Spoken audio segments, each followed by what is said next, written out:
Good evening, internets. This is Big Fat Video Game Nerd. Thank you for joining me this evening. I wanted to give a shout out to those wonderful people at Apple today and congratulate them on unveiling their new product, which I'm sure all the little Apple fanboys and sheeple will eat up. I'm going to kind of go over what was discussed today at the Apple press conference, or at least in regards to the iPad 3 or the iPad HD, whatever the hell you want to call it. This is kind of be a rant video. I hate Apple. I am not a fanboy. I kind of like the... Shut up, you. I like the iPods or whatever, the music players. Those were pretty cool before, your phone could do everything. Not a fan, never going to own one.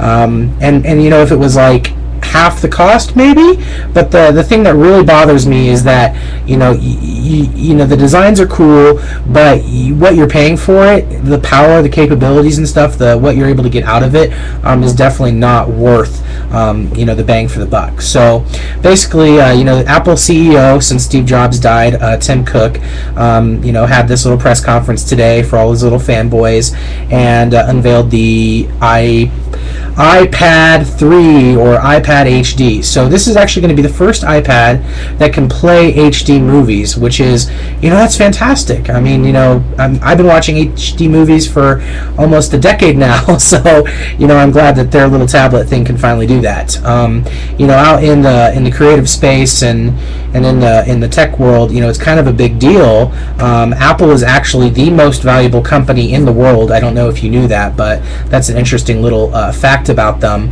And it's their price points and their cheap Chinese labor, that helps them, maintain that status. Right now they have the world's most popular tablet computer. They make a bundle off of it and their phones and their TVs that they're trying to get into right now. But they have a lot of pressure that Microsoft and Google and other competitors are trying to, take away their market share, which is really hard because kind of like Nintendo when they really held the handheld market, they have 80% of the market share. So really breaking in there and stealing some of that customer base away is really difficult. Apple's been popular for a very long time now, and most studies show that most customers will maintain company loyalty for about 10 years or longer, depending on how great the company is. But then it kind of starts to wane away. So we'll see how that goes and what happens in the next 5 to 6 years with Apple if they just keep doing more and more ideations of this, and they keep getting further and further behind in capabilities, and because they don't feel like it's important to support things like Flash or SD cards or USB drives or Java or Shockwave or Unity or any of these things. 60%, or at least a huge portion of websites don't even work on the iPad because they don't support these languages and these other companies' applications. Coming from a design perspective, though, the iPad is crisp and clean and beautiful. The Retina display that's on these screens is kind of a big deal. For the size of the screen, it being 2480 at 2048 by 1536 display, that's awesome. It's got the same kind of display that the iPhone 4 uses, so that's really, really cool. And Apple is saying that battery life for the device is about 10 hours or about 9 hours on 4G. It's also very, very thin, and it's only about 1.5 pounds. It's cool looking. It's a fun little toy, but it's just the things that you can do with it. There's just not, you got the App Store, and you've got, if you have iTunes and have all your music and movies and stuff through there, if you've been a supporter of it, it's good. Definitely not worth the upgrade in my opinion. And I don't know, what kind of sales they're going to get from it. And I just can't believe the cost points that they run on these things. The cheapest base model for 16 gigs is $500, and they're charging you $100 per upgrade of 16 gigs when you can go out and buy a 16 gig SD card for 16 to 30 bucks. They're charging 2 to 3 times market value for hard drive space, just because they don't accept the other types of hard drives in their hardware. So it's really, really ridiculous.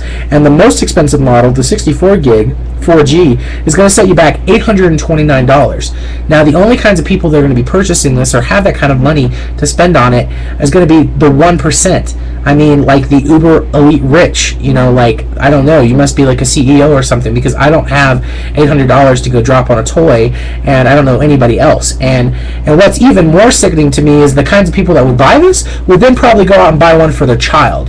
This is not a kid toy, and I hope to God, I just hope to God people will eventually wake up. And what I'm excited about is the new Windows tablets. Windows 8 is coming out later this year, and I think it's a really great OS. And I just really support stuff like what Google's doing with open source and all of their operating systems that they use on their devices. So, go out and get a Kindle Fire for $200. Literally, you're going to be able to do everything else. And I think Amazon is a much better company than Apple. And it may not look quite as cool, but it does all the same stuff and more.